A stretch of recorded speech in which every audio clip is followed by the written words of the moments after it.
Yo les petits sucres, j'espère que vous allez bien. Aujourd'hui on se retrouve dans un nouveau Café Geek. Café Geek qui va mêler et anime et jeux vidéo parce qu'aujourd'hui je vais vous parler des personnages qui sont peut-être secondaires mais auxquels on ne pense pas systématiquement et ce sont des personnages que j'apprécie tout particulièrement. Donc aujourd'hui je viens vous en parler. Installez-vous confortablement avec un café et un petit sucre et puis let's go!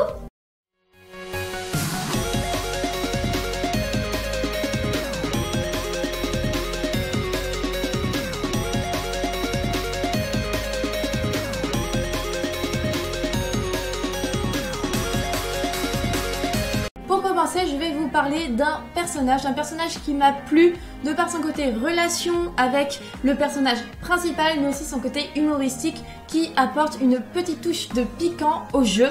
Il s'agit de Daxter du jeu Jak and Daxter, qui est d'après une source sûre, c'est-à-dire Wikipédia. Je cite, il s'agit du personnage le plus charismatique de l'univers du jeu, de par sa prétention et sa triste situation de beloutre. Voilà, donc vu que c'est Wikipédia qui le dit, vous pouvez pas me contredire. Mis à part ça, il suffit de le dire, il s'agit d'un personnage qui est quand même clé, car sans sa magnifique connerie, on serait pas dans le jeu en train de courir après des orbes.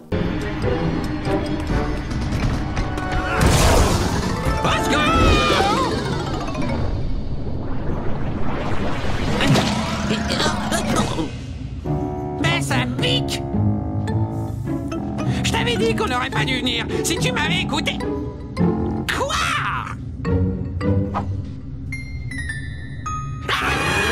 Pour la quatrième place, je vais vous parler d'un personnage qui, si jamais vous n'avez pas saigné les Kingdom Hearts sur les autres consoles plus exotiques que la PlayStation, ne va peut-être pas vous dire grand chose. Ce personnage, il s'agit de Joshua de Kingdom Hearts 3D qui est sorti sur 3DS il y a quelques années de cela. Il s'agit d'un personnage tout particulièrement charismatique. Pourquoi est-ce qu'il est charismatique? Parce qu'il est mystérieux et énigmatique et du coup vous allez bien apprécier quand il va apparaître. Surtout qu'il va vous apporter des clés sur l'histoire car au début, vous ne comprenez pas tout ce qui se passe. Vous allez passer d'un monde avec Sora, d'un monde avec Riku, car oui, dans ce jeu, vous pouvez jouer les deux personnages. Et Joshua est ce personnage qui va pouvoir vous expliquer pourquoi est-ce que vous pouvez jouer les deux mêmes personnages. Il va apporter des bribes de réponses pour pouvoir que le joueur comprenne un peu mieux ce qui se passe. Et il est d'autant plus intéressant, il a ce côté vraiment, quand il apparaît, on sait qu'il va se passer quelque chose d'intéressant et c'est pour moi l'un des meilleurs personnages secondaires que l'on peut trouver dans un Kingdom Hearts. Hello there, Riku. Portals are like gateways that link up our worlds. Apparently, the world you and I are standing in right now, well, there are two copies of it. It's been sort of split in half. Pour la médaille de bronze, je vais vous parler d'un anime. Et oui, je vais vous parler d'un personnage qui, lui, vraiment, de par sa relation avec le personnage principal, et là c'est pas Daxter, hein, c'est un autre level, vraiment va vous faire limite tomber amoureux de ce personnage. Enfin vraiment pour moi ça a été un gros coup de cœur. Il s'agit de Mayori ou de Mayoshi de Steins Gate, donc qui est un anime que je vous recommande à 300%. C'est vraiment un anime excellent.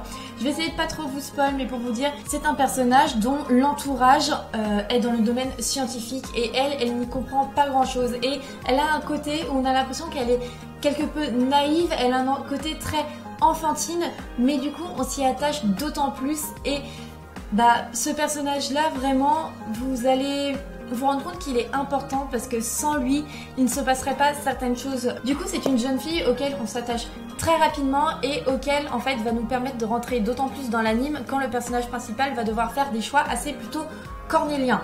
Et du coup, par conséquent, c'est vraiment un personnage qui va donner du charme à l'anime. Et quel serait Steins Gate sans le fameux Mayori, je sais vraiment pas ce que tu lui trouves à ce zozo, tu perds ton temps.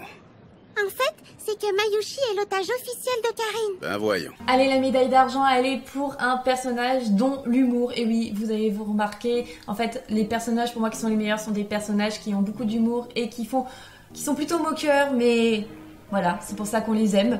Du coup, il s'agit de Claptrap de la licence Borderlands. En effet, sans ce petit robot aux blagues acerbes et vraiment à la moquerie gratuite, qu'est-ce que serait Borderlands?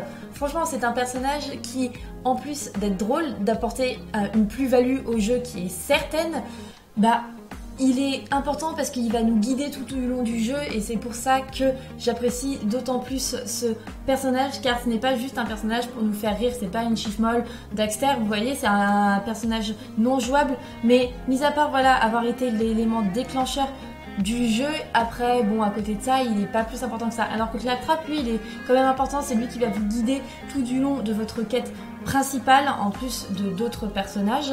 Du coup c'est pour ça que je le trouve d'autant plus important et qui reste pour moi l'un des meilleurs personnages que l'on voit pas forcément tout de suite mais qui pour moi est excellentissime. Et entre nous, est-ce que la quête secondaire, l'anniversaire de Claptrap n'est pas la quête secondaire la plus intéressante du jeu? Moi, je trouve que ça relève du génie de ce jeu qui en plus va parfaitement en fait avec l'univers du jeu. Hé, une minute, t'es pas mort? Yes! Je vais enfin pouvoir me barrer de ce glacier. Ça y est, Claptrap, ton vaisseau métaphorique est enfin arrivé. Je me présente, je suis un robot multifonction CL4PTT. Mais mes amis m'appellent Claptrap. Enfin, m'appelleraient s'il en restait encore un en vie, ou si j'en avais. Et enfin pour la médaille d'or, je vais vous parler d'un personnage avec de l'humour, voilà, maintenant c'est prévisible, mais c'est un personnage aussi qui va vous faire rire et va vous faire pleurer, mais va aussi vous faire pleurer de rire. C'est un personnage que je trouve essentiel dans cet anime, car oui on va parler d'un anime, et je suis désolée pour les otaku qui me regardent, qui vont avoir les yeux, mais non justement vous entendez pas par vos yeux, qui vont avoir les oreilles qui vont saigner, parce que je vais prononcer le nom de l'anime en... pas en japonais, en occidental. Donc c'est un personnage qui vient de Seven Deadly Sins et il s'agit de Hawk. Pour ceux qui sont sur le Discord, vous savez que Hawk et les cochons en général, c'est toute ma vie. Mais tout en particulier, Hawk, il a vraiment cet humour et en fait c'est aussi ses positions dans l'espace qui me font rire, mais je me suis tellement attachée à ce personnage, c'est pas juste un personnage qui vient me faire rire, c'est un personnage auquel je me suis attachée et sa relation avec les autres personnages principaux est d'autant plus prenant, et c'est pour ça aussi que je trouve que c'est un personnage que même s'il est secondaire, même s'il n'est pas toujours au premier plan, il est essentiel et vraiment Hawk for the Love, et je trouve aussi cette manière, en fait vu que c'est un cochon qui parle, cette manière qu'il a de se dire de lui-même qu'il est le grand maître des restes culinaires, je trouve ça juste excellent. Voilà, j'ai dû dire le mot excellent je ne sais pas combien de fois, mais pour moi Hawk c'est le personnage auquel il ne faut pas oublier quand on pense à Seven Deadly Sins. Et puis surtout concernant Hawk, la seule chose qu'il faut retenir c'est que c'est un cochon qui parle. Oh là là, ce que les pecnos peuvent être empotés. Hawk, s'il te plaît, nettoie par terre. Oh, tu parles d'une galère. Franchement, manger des restes, c'est pas une sinécure. La prochaine fois, il vaudrait mieux pour toi qu'il soit plus convenable. Si vous voulez, je peux vous préparer un cochon à la broche, tout ce qu'il y a de plus convenable. C'était bon, on trouve ici les meilleurs restes de nourriture. C'est la fin de la vidéo, j'espère qu'elle vous aura plu. N'hésitez pas à rejoindre le Discord et la page curateur Steam, c'est toujours intéressant pour avoir nos revues sur certains jeux. N'oubliez pas de mettre un petit pouce en l'air, de vous abonner, d'activer la petite cloche, et je vais vous mettre dans le petit i un petit sondage, car si vous êtes sur le fameux Discord, vous êtes au courant, on a adopté 2 petits cactus avec Tada. On vous a déjà demandé quel nom vous voulez leur donner. Maintenant on va en sélectionner quelques-uns et on va vous mettre un sondage pour que vous puissiez choisir le prénom des 2 petits cactus. Voilà. Sur ce, je vous dis bonne soirée, bonne journée, bonne tout ce que vous voulez, et puis on se retrouve pour une prochaine fois pour une nouvelle vidéo et peut-être un prochain stream. Allez, ciao ciao.